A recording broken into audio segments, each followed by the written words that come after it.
सखिया रे गाई गाई पंचन के समझावेले राम। अरे सखिया रे गाई गाई पंचन के समझावेले राम।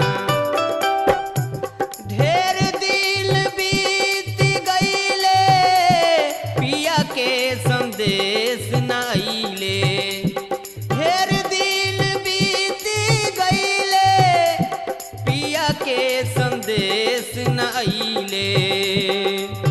अरे सखिया रे